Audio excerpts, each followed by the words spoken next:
Negotiating commissions. This is what we're talking about today. We're a few months past the post-NAR settlement, and the rules are in effect. And something that's come up a lot lately is how you negotiate commissions. We're going to talk about that today. We're going to talk about exactly what to say and exactly what not to say. I am joined by our COO, Sonny Tracy, who's basically the operations manager around this company. And we are also broadcasting live on our workplace account to our agents, and we have some of our agents here. So bear with us if we have some questions and as we get this topic started. Sonny? And the fire engines are going in the background. That's right. So, when we started, we brought this up the other day, and we talked about what we would talk about. I thought, well, it'd probably be best to first ask our agents what they're experiencing, what it's been like for you. So we did a little poll in the spirit of all the polling and elections that have been going on. Here's one more for you. So let me talk through a couple of things. One thing we asked people to kind of start off is, do you feel that the changes that started on August 17th have changed the market and commissions offered? About 7% of you guys said that it's changed a lot. 55% of you said a little to no change at all, and 28% of you said some change.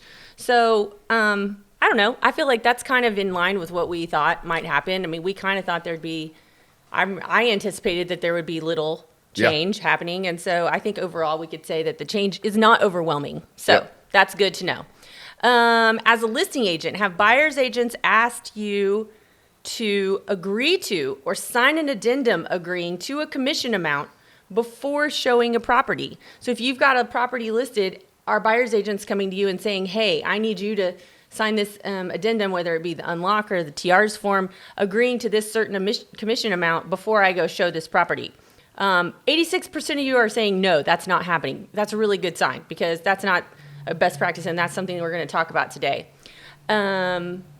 When representing a buyer, are you negotiating the commission amount in the contract away from what the listing agent had originally communicated? Meaning, like, if the listing agent had told you, oh, this seller is willing to contribute 2.5%, is that, are you most of the time agreeing on what the sellers have initially offered, or are you getting away from that? It looks like that's a little split. Well, and I think that the point here is that, if this is split, it's almost good. Like, it's happening. We're negotiating. Right. But I think it should be, you almost get to ask that question another way. Are you trying to negotiate? Yeah. Because if your buyer has a buyer agent commission, a buyer rep form that says 3% and the seller's only paying 2.5%, then you should be trying to negotiate 3%. So, agreed. Yeah. Okay, and then just in the other last question I asked is, are listing agents proactively communicating buyer broker compensation contributions to you as a buyer's agent, either before or after showing the property? 69% of you said yes, that the listing agents are proactively reaching out to you and saying, this is how much is being offered. 31% of you said no. I think it would be really interesting to re-poll this in a different market. Yeah. Where it's more of a seller's market, and see how this number would change. Absolutely. Yeah. So that was interesting to me. We also ask you guys, when representing a buyer, how are you asking the listing agents about the buyer broker contributions? A lot of you said call, text, or email. That we kind of presumed. And then a lot of you are also saying that you're not asking them. You're just waiting. You're showing the property. You're waiting until your client, decides if they want to make an offer, and then you're submitting that as a term of the offer with the addendum with the contract. So all good things happening here. That's kind of, I think, how we thought this might shake out. Yeah, and this is part of a larger discussion that we're going to get further into in here, but also on January 30th, we have the RealtyHack Summit, and if you're watching this on YouTube or you're getting this in an email, reply and let us know if you want to be part of the a poll, because we want to get a larger data set of this and have that for January 30th. And you can also buy early bird tickets on RealtyHack.com. Yep, only available till December 1st, so get those early bird tickets. All right, should we go through our first example? Sure. All right, so we, as brokers of a company with more than 100 agents, it's funny, we have agents call us and say, this happened to me today, and I can't believe this happened. And I've had to say to a handful of you guys, like, actually have heard this from a few people. So these things, there's some, definitely some practices that need to be adjusted and corrected as we adjust to these new rules that are happening that I think will get better over time. But here's an example that's got some good and bad in it of just a back and forth on commission negotiation that we can learn from. So I'm going to blow this up and I'm going to read through this for you guys. And Ryan might stop me along the way and put his 2 cents in, I hope. So this is a buyer's agent, me. And again, we took these from examples and kind of altered them a little bit to show you guys some things that might be going on. But, I've attached an offer for my clients on your listing at 5791 Leverton Street. Here are the highlights. List all the highlights: a full price offer, 7-day option, all the terms, the addendum confirming broker compensation with the seller contributing 3% of the sales price to the buyer for contribution to the commission payment. So lay that out as one of the terms. Oops. Sorry, went too fast.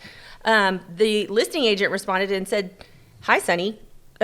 Just quickly reviewed, but wanted to remind you that we had communicated that the sellers are only willing to contribute 2.5% to the buyer broker commission."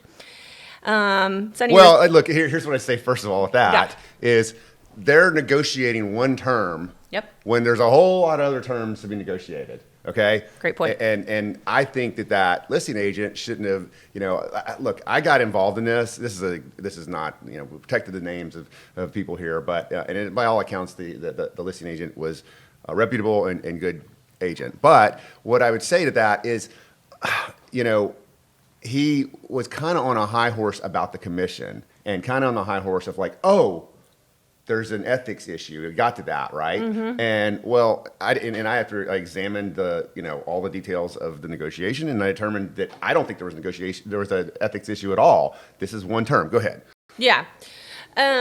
So then the buyer's agent goes on to say, yes, we realize that, but as all commissions are negotiable, my buyers are asking for 3% based on the offer that they've presented, the price and all the other terms. My agreement with them is for 3%, and they don't want to have to cover that expense, so they have built this into their offer. Let me know what your sellers think. And then the buyer's agent comes back and says, and just as a heads up, anything less than 3% contribution might be a deal breaker for my people financially. They really need that contribution to make their cash to close work for them on this specific property at this price. That's totally fair, that statement, I think.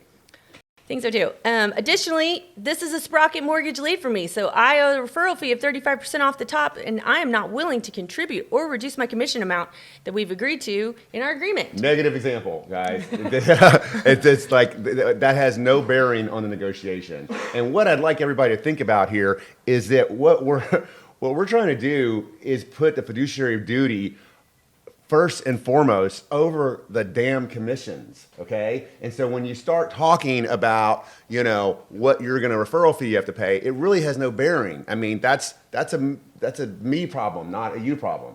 Right. And so, the agent responds back and says, "Sonny, I'm copying my broker here as this conversation is now walking a thin line of questionable ethics." Not true. I don't think that's true. I think that, the part of putting that your referral fee is bad form. I don't think it's an ethics issue.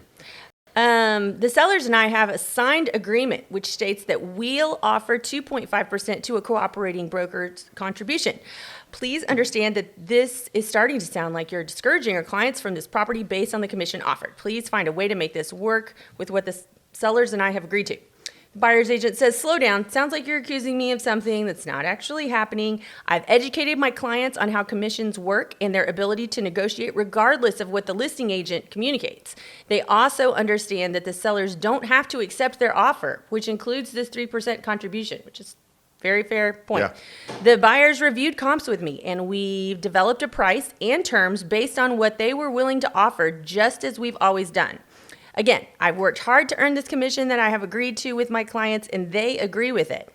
Please treat this term just as you treat any other terms we negotiate. If it doesn't work for my buyers financially, then maybe it doesn't work. But if your sellers are as motivated as you mentioned, then we spoke on the phone, maybe you can give them your best advice on weighing these terms and price." That's right. Look, if it was really about the commission, okay, or I'm sorry, if it really wasn't about the commission, and in my opinion, the listing agent made it about the commission. But if it's really about the price, then any other term could be countered to make up that.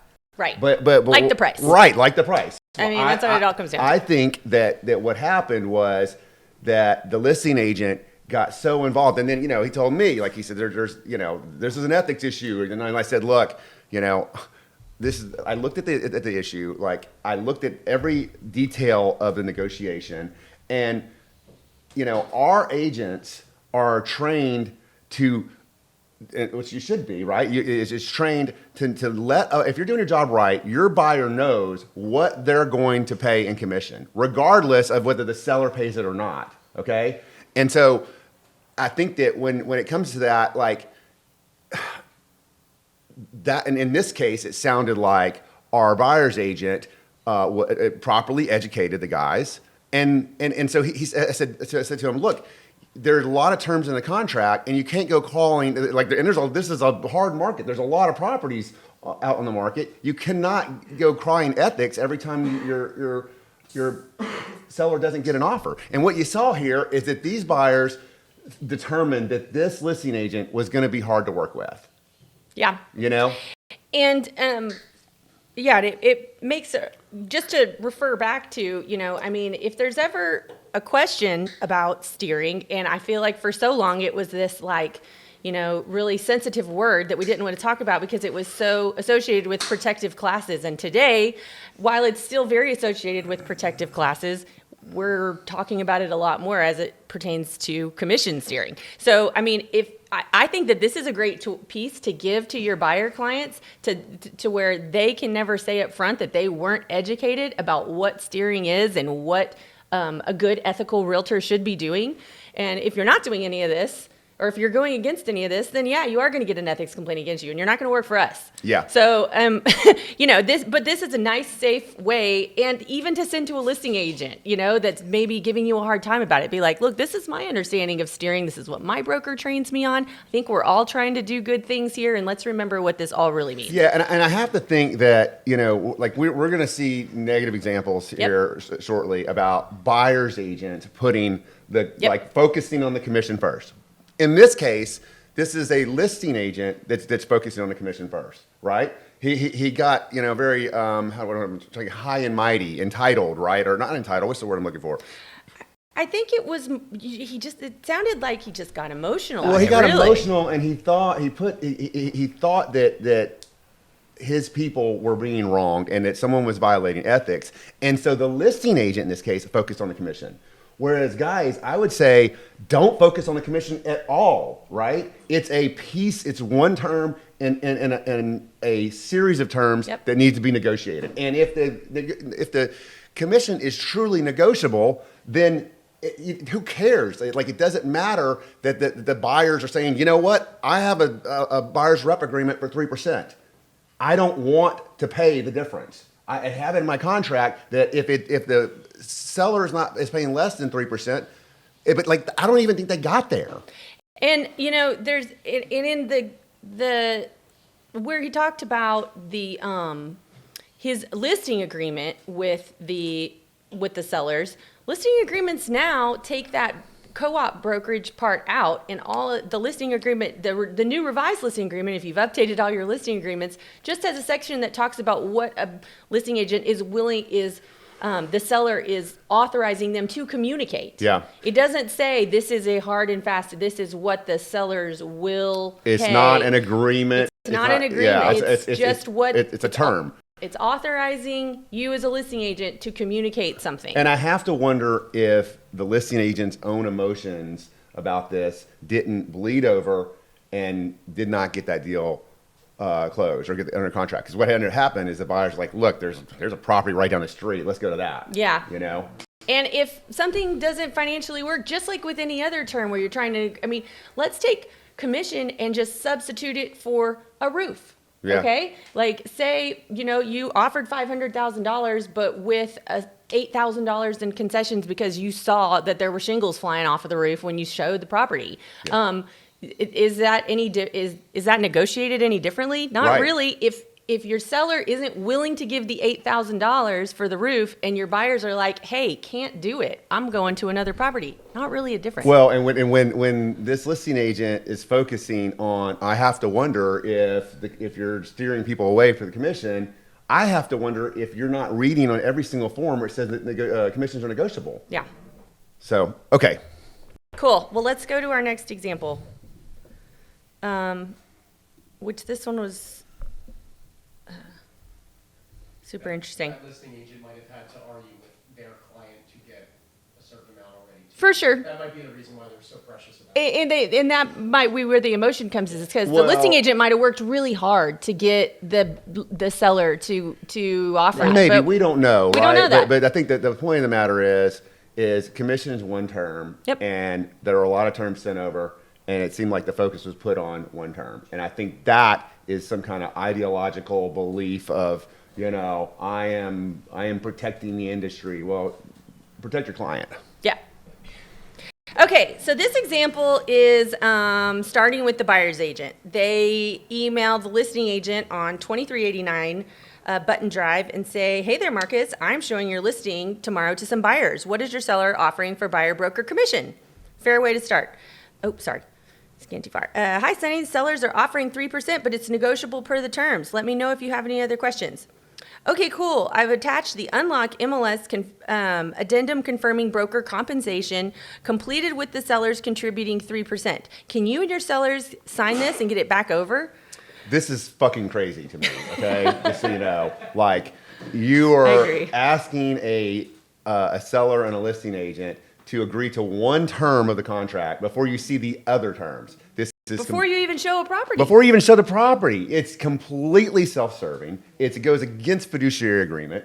And I think that, I would even challenge agents to not even worry about the commission, because again, look, at first when they put commissions are negotiable and everything, it's like, that's overkill. But now it works both ways. Like, commissions are negotiable. So if they say they're offering 0 and you submit an offer that's paying 2, 2.5, 3, whatever the hell, 10%, then it truly is negotiable. Okay? Because it's like, it's one term in a series of terms that, again, agents do not need to get focused on. Agreed. So the listing agent goes on to say, hi, Sunny, the addendum is intended to be attached to a contract, which would include an offer and all terms of the contract presented. My broker won't authorize me to sign this without a contract. Let me know what your clients are thinking after you show.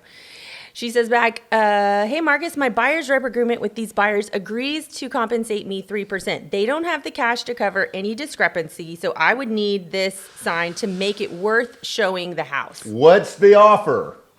Yikes. Maybe it's above list price. Maybe the 3% doesn't matter.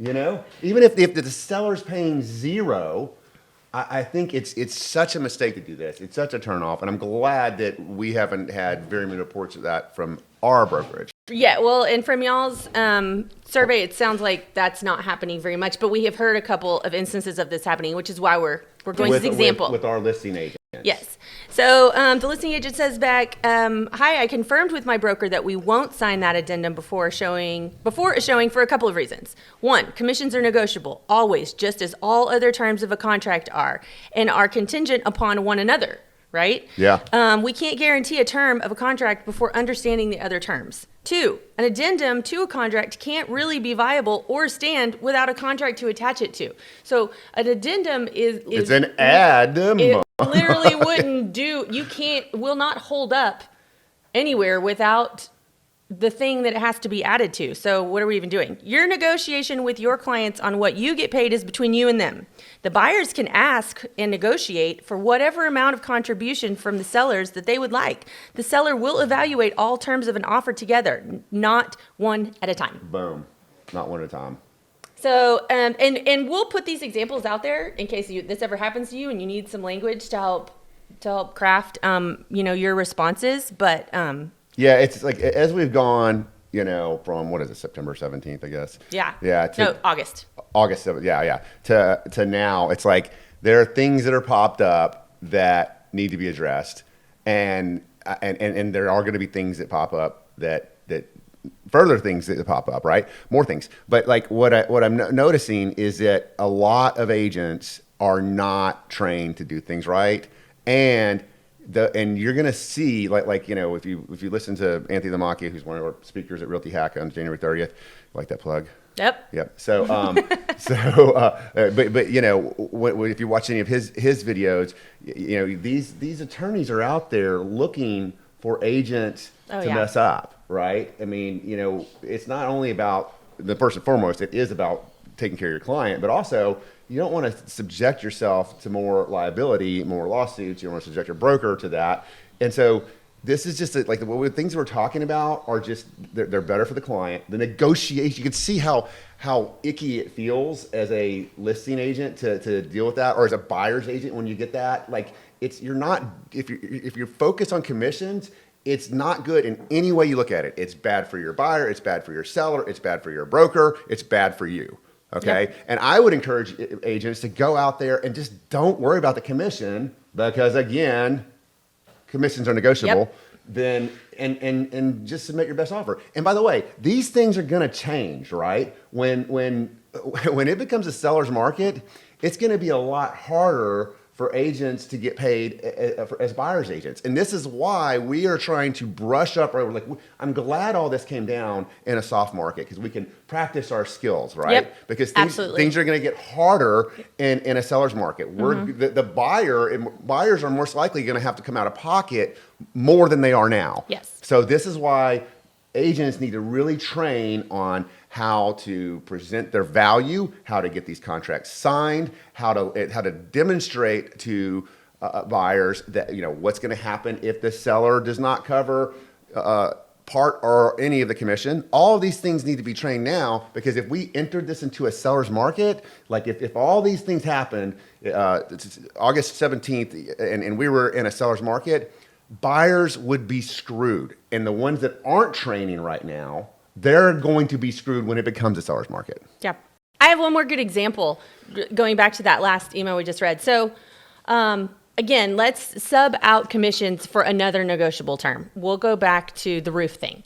So say you look at a house online and again, you can see that, I don't know, let's give an extreme example. There's a hole in the roof, there's blue tarp on the top, something. You type up an amendment. And that says, you know, sellers will replace the roof or repair the roof before the closing. And you send it over to the listing agent and say, hey, I can't show this property until you sign this amendment saying that the roof is going to be repaired. Would you ever do that? Like, no, you wouldn't do that. So it's the same thing. Yeah. You wouldn't have somebody agree to one term of many that all connect and are contingent upon each other before you even show a property, before you even give them a contract. It's just crazy. And you look like a stupid asshole if you do that. Okay. Yeah. Fair.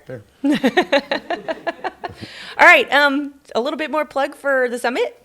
January 30th, Yep. we are going to be talking. We have several subjects we're going to cover. This is going to be one of them. We've got a amazing motivational speaker coming out talking about that she trains high performance athletes. Where Anthony Lamacchia is going to be our keynote speaker, and you know he was our keynote speaker 2 years ago. Since 2 years, he's been very involved with the post NAR. Everything that's going on. He debated Ketchmark, which was a very fiery debate. He's one of the best speakers I've ever heard, and I think that combined with the content that we're going to bring, we're going to go deeper on this. We're going to go deeper on other subjects. So buy your tickets at RealtyHack.com. Yep. There are tables available. There are single tickets available. If you have a team, want to bring a whole group. We also have sponsorships available for any affiliates or companies that want to get involved. Vendors. We've got a lot of great opportunity. A much more comfortable space this year at the Renaissance Hotel. We're in this huge room that's going to have lots of space for seating, lots of variable options for stuff like that. Lots of room for sponsors and for you to walk around and enjoy and be comfortable, and won't matter what the weather's like. And it's going to be a great time. Check us out then and like and follow. And that's a wrap, right? Yep. Thanks.